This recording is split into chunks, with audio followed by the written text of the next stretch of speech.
네, 오늘 이해운 기획예술처 장관 후보자 인사청문회가 예정돼 있는데요. 국민의힘 의원들이 어제 보이콧을 선언했습니다. 어떻게 되는지 궁금한데요. 국회 재정경제기획위원회 소속 박홍근 민주당 의원 연결해서 관련 이야기 나눠보겠습니다. 나와 계시죠? 네, 안녕하세요. 안녕하세요, 의원님. 일단 오늘 청문회 열립니까? 네, 오전 10시에 청문회가 예정되어 있고요. 저희가 보기에는 이미자 위원장이나 국민의힘 의원들도 일단 들어와서 개인을 할 걸로 보이고요. 예. 네, 개의하고 나서 뭐 보나마나 이제 자료 제출 부실하다 이런 이제 핑계와 이유로 여러 가지 의사 진행하면서 막 성토하는 분위기를 만들겠죠. 그러다가 이제 결국은 또 이제 위원장이 그러니 뭐 간사간에 더 추가적으로 좀 협의를 해달라 하면서 정의를 하고 나가지 않을까 이렇게 예상하고 있습니다. 의원님께서 이제 시나리오까지 쫙 짜주셨네. 그렇게 진행이 될 것이다. 그러면 제가 원내대표를 해봤기 때문에 이런 상황 잘 압니다. 그 다음부터는 그러면 국민의힘 의원들 빼고 민주당 의원과 개혁신당 의원들만으로 청문회가 진행이 된다. 이렇게 생각을 하면 되는 걸까요? 아닙니다. 이제 위원장이 정의를 하고 나면은 저희가 단독으로 하기가 어렵습니다. 위원장이 사의를 거부할 경우에는 국회법에 따라서 저희가 할 수 있습니다만은 아마 그쪽도 그걸 염두에 두고 우리가 단독으로 할 것을 예상하고 그렇게 시나리오를 좀 준비하지 않을까 이렇게 추측하는 겁니다. 위원장이 정회를 선포하는 경우와 애당초 사회를 거부하는 경우에 따라 달라지는 겁니까, 그러면? 그렇습니다. 국회법에 그렇게 명시되어 있습니다. 그러면 지금 그 의원님이 그린 시나리오대로면 청문회는 사실상 무산이라고 봐야 되겠네요?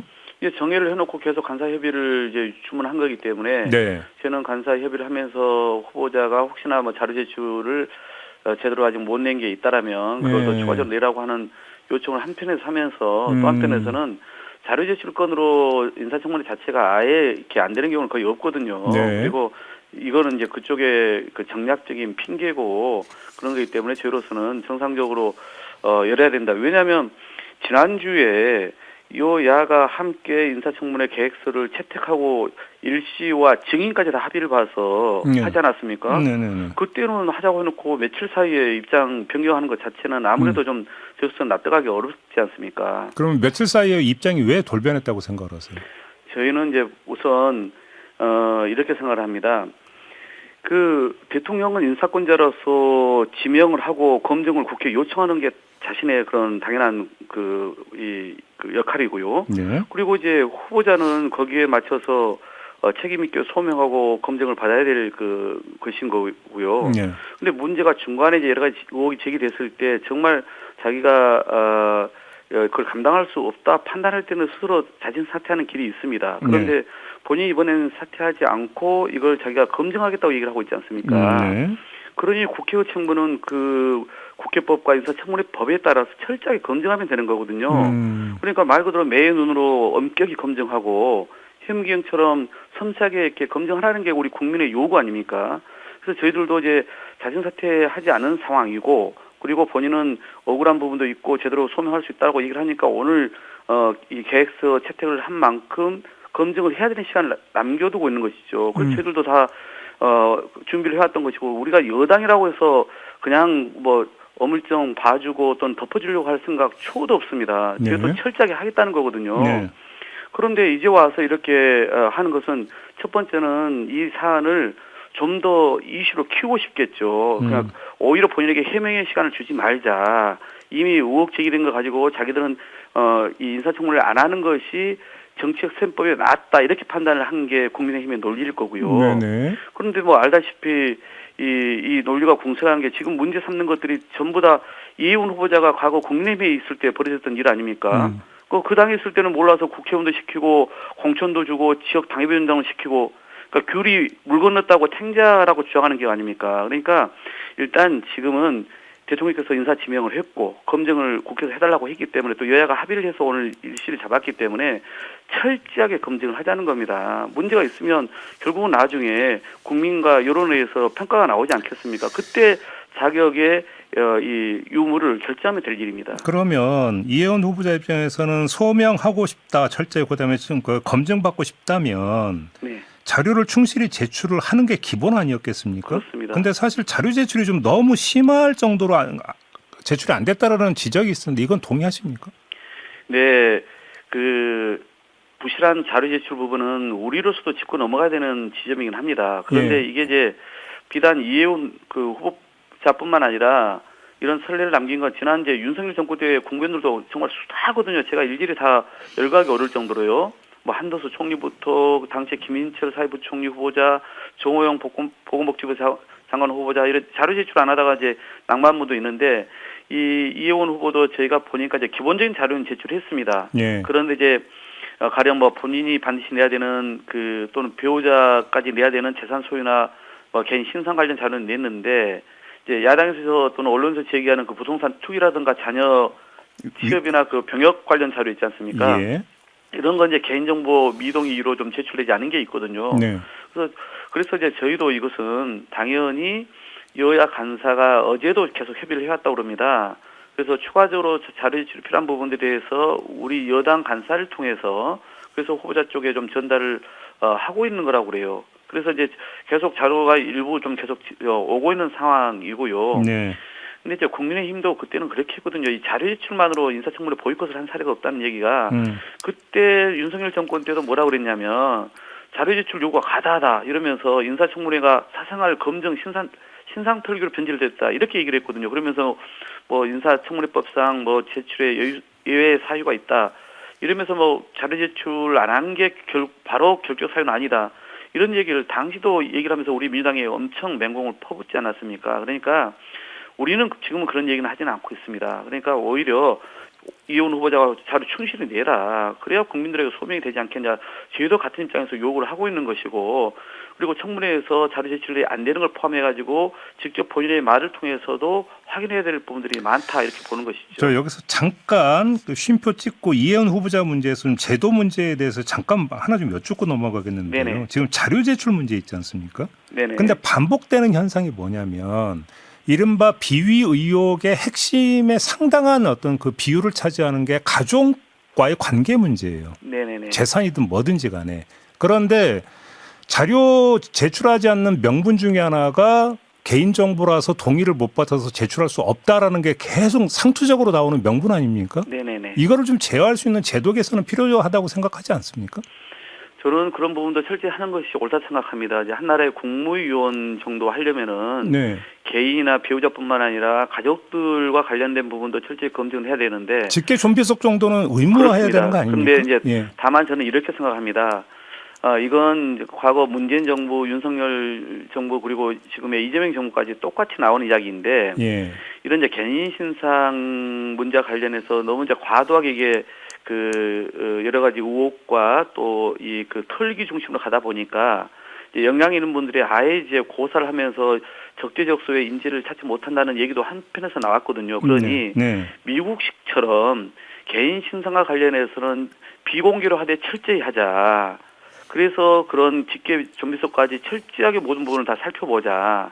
이렇게 하고 주로 인사청문회는 정책과 역량 검증 중심으로 하자. 이런 제도 개선 이야기가 여야 할 것 없이 그동안 많이 얘기를 해왔거든요. 그게 동시로 진행되면은 이제는 고지나 저 자료 제출 거부의 이유가 없어지지 않을까 싶습니다. 다시 이혜원 후보자 문제로 돌아와서 수많은 의혹이 제기가 됐어요. 자, 그럼 의원님이 보시기에 그러니까 이게 이제 그 제기된 의혹에도 경중이 있는 거 아니겠습니까? 그렇습니다. 좀 의원님이 좀 특별히 좀 들여다 보아왔던 청문회를 준비하면서 이건 좀 반드시 검증이 필요하다는 부분이 어떤 거였습니까? 저도 아무래도 원래는 이렇게 생각했습니다. 이제 후보자가 1년 넘게 내란 계엄을 옹호해서 또 탄핵의 정당성 부정해 온 만큼 이 문제만큼에 대해서는 철저히 따져묻겠다 했는데 본인이 한번 공개 사과를 하지 않았습니까? 또 그게 그냥 장관이 되기 위해서 모면성으로 하는 것인지에 대해서는 철저하게 한번 좀 따져 물으려고 그랬거든요. 그런데 그에 지금 여러 가지 그 도덕적인 신상과 관련된 문제가 좀 제기된 거 아니겠습니까? 그래서 저도 특히 이 청약 문제 관련해서는 이게 법적으로 문제가 없는지 본인은 법적 문제가 없다고 얘기를 하는데 실정법 위반에 문제가 없는지 이것은 철저하게 좀 우리가 따져 물어야겠다라고 생각을 합니다. 본인이야 뭐 아들이 결혼했는데 혼인 신고가 안 되고 또 미혼 상태로 되어 있다 보니까 부양가족으로 등재해서 청약됐다 이렇게 얘기를 하는데 국민 눈높이에 맞지 않은 부분이 있죠. 그러니 이 부분은 직접 청문회장에서 본인이 제대로 소명을 해야 한다라고 이제 생각을 하고 있었습니다. 그 위장 미혼 그거 말씀하시는 거죠? 네네, 그렇습니다. 아들의. 근데 여기서 물론 이건 의원께 여쭐 사안은 아니고 청와대에 여쭐 사안이긴 한데 네. 왜 이게 인사검증 과정에서 안 걸러졌을까요? 그러게 저희도 이제 그동안 보면 이제 기본적으로 체크리스트라는 게 있습니다. 그래서 네. 그걸 가지고 이제 검증을 하는데 그게 이제 확인되지 않는 부분들이 또 나오는 경우들이 있습니다. 그러니까 네. 저는 대통령께서 이번에 이 실용적인 인사, 역량 있는 사람은 좌우 가리지 않고 민주당, 국힘 가리지 않고 하겠다는 거 하고 그걸 통해서 국민통합의 어떤 성과를 내겠다고 하는 취지는 좋은데 네. 이제 지금 여러 가지 우리가 이 문제들이 드러나고 있지 않습니까? 네. 그러니까 아마 대통령실에서도 사전에 이런 것들을 다 알았으면 인사를 하는 데 있어서 좀 더 신중을 기하지 않았을까 싶은데 그런데 아마 예상치 못한 부분들이 분명 많이 의혹이 제기된 것은 아닌가라고 보여지고요. 그러니까요. 예. 그러니까 이제 그건 좀 더 이제 이런 과정을 거치면서 시스템에 검증 시스템에 문제가 있는 부분이 있다라면은 특히 이제 본인들이 제대로 이 체크리스트를 스스로 낼 때 제대로 그런 것들을 좀 밝히지 않았다라면은 또는 뭐 그런 것을 좀 더 철저하게 보완할 수 있는 그런 방안이 이제 더 만들어져야 되겠죠.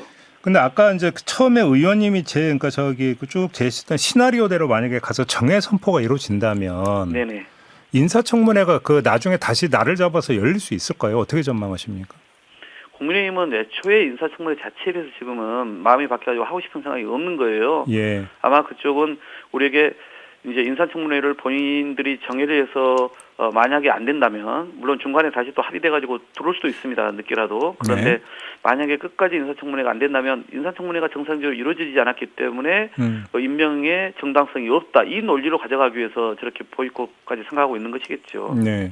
그래요. 그러니 앞으로도 다시 인사청문회를 열 수 없다 이런 입장을 취하지 않겠습니까? 그러면 그 정회 선포가 되면 그 정회 상태는 계속 유지가 되는 겁니까 그러면? 그래서 오늘 자정이 되면 자동 산회가 됩니다. 아 그럼 그 다음에는 다시 그럼 저거 시도는 할 수 있네요 그러면? 시도는 할 수 있지만은 결국은 다시 인사청문 계획서를 채택해야 되는 절차를 밟아야 되는 겁니다. 위원장과 여야가 또 합의돼서. 그거부터 절차가 거기부터 다시 시작이 됩니까? 그렇습니다. 이제 오늘로 인사청문회를 하도록 지난번에 여야 간사가 합의를 했기 때문에 지금까지 채택을 했기 때문에요. 그러면 만약에 청문회가 공정이 된다고 가정을 하고 질문을 드리겠는데요. 그러면 네. 지금 청와대나 민주당도 판단은 내려야 되는 것 아닙니까? 계속 질질 끌 수는 없는 거고. 오늘 일단은 저쪽에 들어오는지 안 들어오는지 들어와서 정회를 바로 할지 안 할지 그다음에 정회를 하다가 오후라도 또는 저녁이라도 들어올지 말지 이것을 좀 종합적으로 다 상황을 좀 봐가면서 판단을 해야 되지 않겠습니까? 그러니까 제가 여쭤보는 판단이라는 것은 청문회가 개최 판단이 아니라 이혜원 후보자의 적격성에 대한 판단을 여쭤보는 겁니다. 그건 청와대에서도 어제 우선 국민의 눈높이에서 검증을 받아보자라고 하는 입장의 변함이 없다고 얘기하지 않았습니까? 예. 예, 저희들도 마찬가지로 여러 가지 의혹이 제기돼서 참으로 좀 당혹스럽지만 그래서 본인이 직접 국민 앞에서 해명을 하겠다라고 이렇게 얘기를 하니 저희들도 그러면은 철저하게 우리가 여당 의원이라고 해서 방어하는 데 급급하지 않고 국민의 입장에서 검증을 하겠다라고 저희도 얘기를 하고 있는 거 아니겠습니까? 그 과정을 우선 거치하는 게 저희의 기본적인 알겠습니다. 취지인 겁니다. 좀 모신 김에 다른 문제 좀 여쭤보겠습니다. 서울시장 도전 선언하셨죠, 의원님도? 네, 그렇습니다. 관련해서 그 서울 용산공원 부지 그리고 네네. 용산 정비창을 활용한 공공주택 14만 호 이상 공급을 네네. 지금 말씀을 하셨어요. 네. 근데 혹시 이거 국토부나 이런 데고 좀 그 사전 협의나 내지 점검을 받고 발표하신 겁니까? 어떻게 되는 겁니까? 그렇지는 않습니다. 이제 제가 과거에 국토교통위원도 했고 네. 서울 지역에서만 지금 연달아 4선억 원을 한 거 아닙니까? 예. 그리고 이 서울에서의 이 주거 안정 정책이 매우 중요하다는 것을 너무나 잘 알고 있기 때문에 제가 공약을 내세우면서 지난 이건 이미 11월, 12월에 얘기했던 부분입니다. 네. 그래서 실제 지금은 그 어떤 정책보다 공급이 우선이고 공급에 있어서도 민간이 공급하는 데까지는 시간이 좀 걸리니 공공이 좀 그 마중물 역할을 해야 된다 하면서 부지에 대한 물색을 제가 했고 그 부지 중에서 이제 용산 정비창은 법을 고치면 2만 원까지 가능한데 오세훈 시장이 5천 원 정도 생각하고 있어서 왜 그런 공공의 땅에다가 그렇게 업무지구에 고층 빌딩만 짓냐 이렇게 문제제기를 하면서 거기에 최소 10,000원 이상을 짓자라고 얘기를 했던 것이고요. 네. 용산공원은 이제 이 국가공원으로 이제 만드는 걸로 이렇게 되어 있었는데 앞으로 도심에 그런 수백만 평의 땅이 미군기지 반환되면서 나올 수 있는 데가 없지 않습니까? 그러니 거기는 정말 양질의 그런 그 공공주택을 일부 부지를 활용해서 지을 수 있겠다. 근데 녹지도 필요하지 않습니까? 시민 입장에서. 그럼요. 그러니까 그건 지금 서울에 녹지가 적은 건 아닙니다. 다른 외국의 주요 도시와 비교해서. 그래서 저는 녹지 총량제는 유지해 가자는 겁니다. 여기에 녹지가 그만큼 줄어들면 다른 데는 녹지를 또 그만큼 짓자는 것인데, 용산에 지금 거기가 미군기지 반환되면서 지금 녹지가 있는 게 아니지 않습니까? 네네네. 앞으로 또 이제 조성을 해야 될 부분들이 많단 말이에요. 네. 그렇기 때문에 서울의 전체 녹지 총량제는 유지해 나가되, 그러나 거기에도 마찬가지로 좀 더 높은 질 좋은 공공주택을 짓고 그 주변을 또 녹지로 조성할 수 있는 거 아니겠습니까? 충분히 의지만 있다라면은 가능한 문제다. 이렇게 얘기를 한 것이죠. 그래요. 국토부나 다른 데서 제동 들어올 가능성은 없다고 자신하십니까? 저는 서울시와 국토부만 합의하면 충분히 가능한 이야기다라고 생각이 들고요. 네. 여기 말고도 지금 여러 가지 뭐 철도 차량기지 문제라든가 노후 공공청사라든가 이런 것을 활용하는 것도 있고요. 네. 더 나아가서는 저는 장차 서울 이 중심부뿐만 아니라 가령 서울대공원 같은 경우도 서울과 경기도 딱 인접해 있는 곳인데 거기도 수백만 평이거든요. 근데 거기도 서울이 관리하는 땅입니다. 서울시가. 그러니까 향후에 우리가 좀 서울에 부지가 없다는 게 아니라 좀 더 상상력을 발휘해서 우선적으로 필요한, 왜냐하면 서울이 지금 1인 가구가 46%, 2인 가구가 하면 69%가량이 이제 됐거든요. 네. 공급과 수요의 불일치가 매우 심각합니다. 알겠습니다. 이 간극을 빨리 메꿔주자는 것이죠. 알겠습니다. 1분 남았는데 당연한 하나 여쭙고 마무리할게요. 네네. 최고위원회에서 16일에 1인 1표제 재추진을 결정을 했는데 네. 어떤 입장이십니까, 의원님은? 저는 오래전부터 1인 1표는 필요하다 얘기를 했습니다. 다만 예. 그거는 대의원과 권리당원이라고 차등을 둘 필요는 없는 거지만 대의원의 권한을 그러면 어떻게 더 보완해 줄 것인지, 그다음에 영남 등 취약 지역에 대해서는 어떻게 더 권한을 줄 것인지에 대해서 패키지로 애초에 논의가 됐어야죠. 안 그러다 보니까 여러 가지 오해가 있었던 것 같습니다. 예. 시대의 흐름, 그리고 민주당은 국민의힘이 따라오지 못하는 그런 당원 직접 또 아래로부터 참여를 보장할 수 있는 시스템이다 이렇게 보고 있지요. 그럼 바로 재추진하기 전에 그 전부터 좀 보완책부터 먼저 내놔야 된다 이런 말씀이시네요. 그러니까 당시 왜 그것을 패키지로 고민하지 않고 그랬는지 저로서는 여러 가지 내부적으로 문제 제기를 해왔었습니다. 그래요. 알겠습니다. 자, 오늘 말씀 여기까지 듣겠습니다. 고맙습니다, 의원님. 네, 고맙습니다. 네, 박홍근 민주당 의원이었습니다.